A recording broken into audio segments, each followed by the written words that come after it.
Peace, Oakland. So guess what our fearless leaders have been up to while we're dodging potholes, sidestepping tents and feces, and waiting 6 hours for police who are never going to show up when we're robbed. They've been accidentally handing out $1.6 million in overtime payment. Yeah, accidentally. Like you accidentally leave your car running and it drives itself to Vegas. 2 months ago now, we learned that between 2018 and present day, 526 city workers got fat off a broken payroll system that nobody can explain. One person making $127,000 got paid $107 an hour for overtime when the law says it should have been 80. That's not a typo. That's a 33% raise.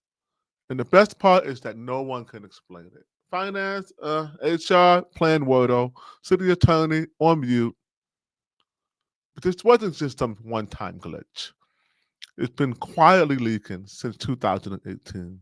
All while the city slid into an $89 million deficit. And now, if they try to fix it, they risk detonating the entire payroll system.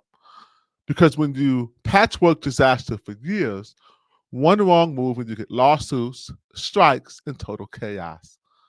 And instead of fixing it themselves, City Hall is hiring a consultant. Because nothing says we're in control like paying someone else 6 figures to figure out how you lost 7. Now, the unions say they didn't negotiate this formula. SEIU 1021 says they never signed off, and maybe they didn't. But let's be honest, somebody's benefited. Somebody saw the paychecks. And for years, no one raised a hand. So maybe it wasn't written into a contract, but somewhere along the line, silence started looking an awful lot like consent. And legally, that's a problem. Unauthorized payments, missing records, creative math. It starts to look a lot less like a mistake and a lot more like fraud with better branding. So where are we now? Some consultants going to get rich. City Hall's playing a hot potato during budget season. And the taxpayers, we're the one left holding a burning bag. Every dollar wasted is a pothole unfilled, a child without a safe park, a life made harder. And no matter who's to blame, the longer the rot is allowed to fester, the less there'll be to save. This is Oakland, where accountability is optional and the bill always finds you. This is your host, Seneca Scott. You're watching Gotham, Oakland. Let's dive a little bit deeper. So the first thing we're going to be sharing is Zenny 62 Media's interview with Michael Houston 2 months ago when the news broke. Thank you, Zenny 62. This was a great interview. I'm going to play most of it right now for those of you who want to dive a little bit deeper with us and hear from Michael Houston, who was elected to office in, I believe, 2022 for his first term. He was replacing his mentor, Courtney Ruby. Michael Houston, like Courtney Ruby prior to him, is a very competent city auditor. He doesn't have much of a budget. And the reports often are a little bit too late. And as you see by the need for a whistleblower to alert him of this information a few months ago, this wasn't even on his radar or his predecessor's radar the entire time. Something's going on here, and I'm not quite sure what, but we're going to try to get to the bottom of it together. Let's check it out. For me, how the heck? What the heck happened? What happened? Well, I guess the story from my perspective starts back in 2023 when we received an anonymous complaint about these overpayments within the Department of Transportation and Public Works departments, and the complaint was basically that folks in those departments were overpaid due to FLSA overtime premium pay, and we looked into it as soon as we received it, and after months of digging through the city's formulas and looking up FLSA rules and looking through the MOUs and the city charter, municipal code, and our ordinances, and we substantiated it. And we were able to confirm that this FMLSA premium pay calculation applied to about $1.67 million of FLSA overtime pay for employees in DLT and public works between January 2018 and May 2024. Was this the obvious public question is, okay, was this deliberate or an error? Was it a matter of incompetence or was it skullduggery? Listen carefully to his answer. Michael Houston is very savvy. And remember, he's on our side as far as I can tell. He's been nothing but honest, and he's done a great job during his first couple of years. I will be voting for him for re-election. But look at his face and listen to his answer. Yeah, interesting. It would be great to be able to answer that question. The only thing we know is we don't even know when this began. We know that it was in place as of January 2018, but it could have been in place far before then. We just don't know. And we don't know whether or not. Far before then? So years? We don't know how long it's been. We don't know how big it is. Very interesting. Who coded the city's payroll system to include these formulas, or whether or not it was intentionally done, or if it was a mistake, or if it was actually wrongdoing. We don't know the answer to these questions. Are there going to be safeguards to make sure this doesn't happen again? The main question is one of transparency. Can we in the future know who's responsible for doing this and say, you, right? I think that's a great idea. One of the things, so it's interesting because a lot of people don't make the distinction in our work. Everything from the auditor's office is an audit, right? Which makes sense. Yeah. But this was a very specific project. This was a whistleblower investigation that we designed to answer the very specific question. Who blew the whistle? And so our objective is to either refute or succeed. Who blew the whistle? Remember, someone blew the whistle about ODOT, the Department of Transportation and Public Works. And from what City Auditor Michael Houston saying is that it could be a lot more. We don't know how big it is. There could be more departments involved, and we don't have a sense of the size and scale yet. Substantiate the complaint. As far if we were doing a performance audit, it would be about effectiveness, efficiency, equity, compliance with city rules, and we would have a pretty broad recommendations for improving the payroll division, or maybe even we would have recommendations that were beyond.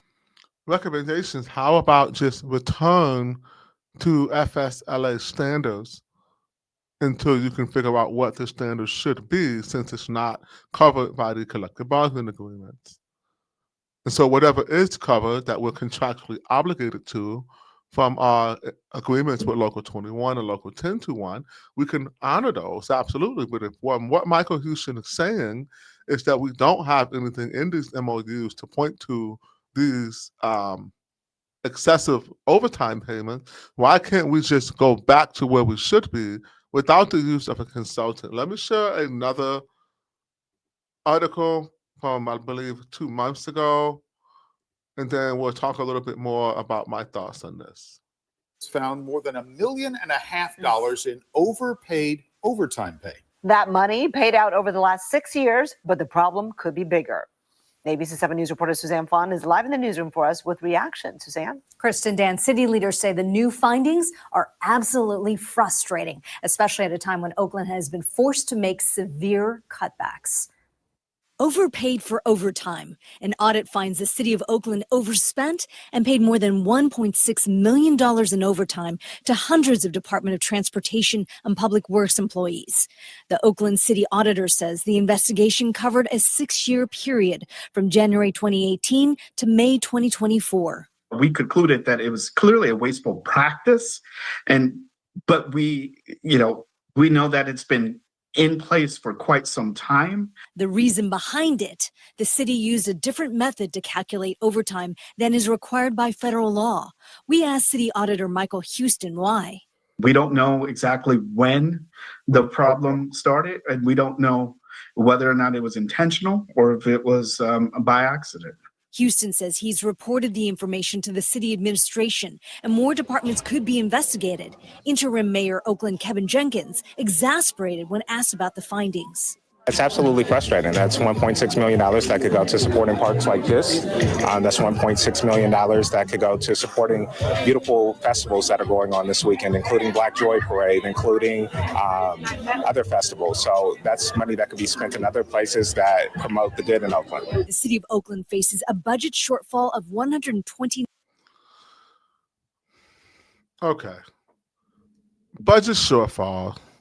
Of course, it could have been spent on something better. Thank you for stating the very obvious. Interim Mayor Kevin Jenkins. And Michael Houston, awesome beard, brother. Awesome beard. Great beard. I'm trying to find nice things to say. Guys, come on. This is embarrassing. We don't need an outside consultant. Unless you're basically saying we can't trust anyone in the city. Now, if that's the case, I may be inclined to agree with an outside consultant because that's the only thing that makes sense. In the interim, why are we still paying these every pay period? Why are we not restoring, as I just said a few minutes ago, back to what we know we're allowed to pay? We can't be disenfranchising in the unions if they don't have it in the contract. You can't be brought up on a grievance for something that's not in the contract. And if the unions are trying to maintain, I'm not saying that they are, but if they're trying to maintain the position that because of the past practice that spanned it now 6 years of this formula, that now it is indeed the standard, that actually is, if you know anything about labor relations, could be a compelling argument. That could actually win in court, which actually further complicates the city of Oakland's liability around this. So we need to know two things. The first thing, no balloons yet. I didn't say peace. I said two, AI. We need to know two things. First, how deep did this go? How many other departments are being overpaid overtime? Number two, who's at fault? Was it innocent mistake? Was someone put into miscalculation? Or was there something more nefarious at hand? Anytime it comes to money, you've got to look a lot closer. Now, here's the thing. This money is going to individuals who didn't know they were getting it. Like the guy who got paid $107 when he could have got paid $88, a 33% raise in overtime pay, which probably came to a couple of $1,000s more in compensation for this individual per year. Sounds like a lot, but over the course of a year, it's less likely to be noticed. But more importantly, to my point, it doesn't suggest any coordination. If hundreds of workers are getting this, hundreds of them didn't, there's no way they knew this was happening. They just did overtime and they got paid and they thought they were getting paid what they were supposed to be getting paid for their overtime. And so it suggests that maybe someone made a mistake, but we won't know that until we know the size and scope of this. And if it was someone basically unilaterally entering a line of code or changing our overtime formula so that the bargaining units could get paid and compensated more for overtime, we need to know that. Someone programmed that. First thing we need to figure out was who was responsible, what was the role in 2018 or prior to actually changing the code in the overtime formula. Someone does that. That is someone's job. Whose job is it now? And whose job was it 6 years ago? Whose job is it now? And whose job was it 6 years ago? Who blew the whistle? Who blew that whistle? We don't need to know. That's the point of a whistleblower complaint. But can we see the whistleblower complaint, at least in itself? Does it say that there was more? I believe it said there was only 2 departments mentioned. But something's going on here. Someone knew this was happening. So my guess is this. The whistleblower is someone who used to work for the city of Oakland, who's probably brought this up themselves several times and was ignored. We need to know much more. And number one, why can't we just stop the dang old payments right now? Just stop them. Anyway, just one of many things when you're talking about corruption in Oakland. It looks like every rock you overturn, there's a bunch of little bugs in it. The corruption goes so deep. The rot is a part of our foundation, sadly. It feels like Oakland's been corrupt for decades, maybe even the way it was founded. Maybe even the way it was founded. I don't know. Do you know much about Oakland's founding? I know a lot of historians in Oakland do. I don't know much about it. But I do know that the corruption in Oakland has been going on for far too long. It's time it stopped. Let's get to the bottom of this. I'll see you Wednesday at Gotham, Oakland. Peace. Love you. Make sure you like, subscribe, comment. And if you have any information about this that you would like to share with me, please hit me in my DMs or call me, email me. My information is pretty readily available. Thank you for watching. I appreciate it. Yo, I swear it's only up from here. Yo, I swear it's only up from here. Yo, I swear it's only up from here. Yo, I swear it's only up from here.